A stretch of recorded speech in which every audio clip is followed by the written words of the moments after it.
নমস্কাৰ, কি খবৰ সকলোৰে? ভালনে? আজি মই এটা ৰেচিপি ভিডিঅ' লৈ আহিছোঁ। এয়া দেখিছেনে, মই বনালোঁ এগ মালাই কাৰী বা এগ ক্ৰিমি কাৰী, আপোনালোকে যি বুলিয়ে কয়। মই পিঁয়াজ নহৰু নিদিয়াকৈ বনাইছোঁ। কি সুন্দৰ হৈছে দেখিছেনে? আপোনালোকে বনাব পাৰিব, একদম সহজ আৰু খুব সোনকালেই হৈ যায়। একে শেষলৈকে ভিডিঅ'টো চাই থাকিব স্কিপ নকৰাকৈ, তেতিয়াহে পাৰিব। এয়া চাওক কেনেকৈ বনালোঁ, মই এতিয়া আপোনালোকক দেখুৱাম। প্ৰথমতে মই মগজ ল'লোঁ কেইটামান, এমুঠিমান মগজ লৈ পেলাই মই সেইখিনি অকণমান গৰম পানীত তিয়াই থৈছোঁ। যিহেতু মই পিচিম, গতিকে গৰম পানীত তিয়ালে সোনকালে কোমলিব। তাৰপিছত মই কেইটামান কাজু লৈছোঁ, প্ৰায় 20টামান। কাজুকেইটা মই তেনেকৈ অকণমান গৰম পানীত তিয়াই থ'ম, পিচিব লাগিব। তাৰপিছত মই এখন পেনত মই ল'লোঁ প্ৰথমতে 1 চামুচ জিৰা, 1 চামুচ চফগুটি, 1 চামুচ ধনিয়া আৰু আধা চামুচ জালুক, 2টা জলকীয়া, শুকান জলকীয়া আৰু 3টামান ইলাচি, এটুকুৰ ডালচেনি আৰু তেজপাত 2টা সৰু সৰু কাটি লোৱা। এইখিনি মই অকণমান ভাজিম মানে আচলতে ৰঙা কৰি নহয়, জাষ্ট গৰম হোৱাৰ পিছতেই মই এইখিনি এটা মিক্সিত লৈ পেলাই মই ঠাণ্ডা কৰি ল'ব লাগিব। মিক্সিত লোৱাৰ আগত লৈ পেলাই মই পিচিম। আৰু চাওকচোন, পিচাটো মই একদম মানে মিহি কৰা নাই, ফাইন পেষ্ট নহয়, অলপ খহটা হৈ থাকিব লাগিব। খহটা নিচিনা হৈ থাকিলেহে মানে ভাল লাগিব, একদম মিহি পেষ্ট কৰিব নালাগে। আৰু মছলা এনেকৈ সদায় বনাই থ'বও পাৰে আগতীয়াকৈ। তাৰপিছত মই ডিমকেইটা বইল কৰি ল'লোঁ, কণীকেইটা বইল কৰি মই মাজত অকিয়াই লৈছোঁ, তেতিয়াহে মছলা সোমাব। আৰু এইখিনি ডিম মই এনেকৈ বনোৱা ডিম কাৰী কেতিয়াও ভাজিব নালাগে, নাভাজাকৈ বনালেহে খাই ভাল লাগে।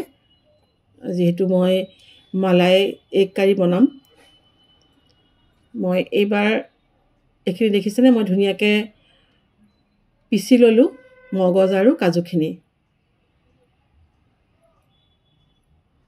একদম ফাইন পেষ্ট হ'ব লাগিব, কিন্তু মানে খহটা হৈ থাকিলে নহ'ব, একদম ফাইন হ'ব লাগিব। মই এতিয়া এখন পেনত এয়া দিলোঁ এইবাৰ ৰাইচ ব্ৰেন তেল। মই ৰাইচ ব্ৰেন ইউজ কৰোঁ, মিঠাতেল কিন্তু ইউজ নকৰিব। মিঠাতেল ব্যৱহাৰ কৰিলে বেয়া লাগিব। ইয়াত আপুনি ৰিফাইন নহ'বা, আৰু 1 চামুচ মই বাটাৰ দিছোঁ ইয়াতে ডাঙৰ চামুচেৰে। আপোনালোকে বাটাৰ, ঘি যিয়ে ইউজ নকৰক, কিন্তু মিঠাতেল ইউজ নকৰিব। তাৰপিছত মই পিচি থোৱা কাজু আৰু মগজৰ পেষ্টখিনি দি দিলোঁ। দেখিছেনে, ধুনীয়াকৈ লৰাই পেলাই। আৰু বাতিটোত যিখিনি লাগি আছিলে মই অকণমান পানী দি পেলাই সেইখিনিও ইয়াতে দি দিছোঁ। পানী খালি বেছিকৈ নিদিব, একদম অকণমান দিব। এইবাৰ মই অকণমান সোৱাদ অনুসৰি ইয়াত নিমখ দিছোঁ। তাৰপিছত অকণমান সময় লৰাব লাগিব। নাথাকিলেও হয়, নাথাকাকৈ বনাব পাৰিব। তাৰপিছত এয়া মই অকণমান চেনি দিছোঁ, অকণমান মিঠা স্বাদ আহিব। 1 কাপ, সৰু কাপ এটাৰে 1 কাপ গাখীৰ দিছোঁ আৰু আধা কাপমান মই পানী দিছোঁ। পানী বেছি নিদিব, বেছি পানী দিলে বেছি জুলীয়া হৈ যাব, খাবলৈ ভাল নালাগিব। তাৰপিছত অকণমান ভাজি অকণমান ডাঠ হওঁতে মই ইয়াতে কণীকেইটা দি দিছোঁ। এইবাৰ মই কণীকেইটা দিয়াৰ অলপ সময় ভাজিম, মানে অকণমান ডাঠ কৰিম গ্ৰেভিটো। এইবাৰ মই কচুৰি মিঠিটো মোহাৰি পেলাই দিছোঁ। কচুৰি মিঠি দিবই লাগিব, তেতিয়াহে মানে টেষ্টটো হ'ব। কচুৰি মিঠি দিলেহে টেষ্ট হ'ব। তাৰপিছত এয়া দেখিছেনে, মই যিখিনি মছলা ইয়াত লৈছিলোঁ, সেই মছলাখিনি ইয়াতে দি দিছোঁ। মছলা যিমান দিয়ে আপোনালোকৰ নিজৰ সোৱাদ অনুসৰি, জোখ অনুসৰি দিব। তাৰপিছতে মই ইয়াতে অলপ ক্ৰীম দিছোঁ। ক্ৰীমটো এতিয়া মই বেছিকৈ দিয়া নাই, যিহেতু পিছত আকৌ ক্ৰীম দিব লাগিব। এইবাৰ মই দিলোঁ জালুকৰ গুড়ি।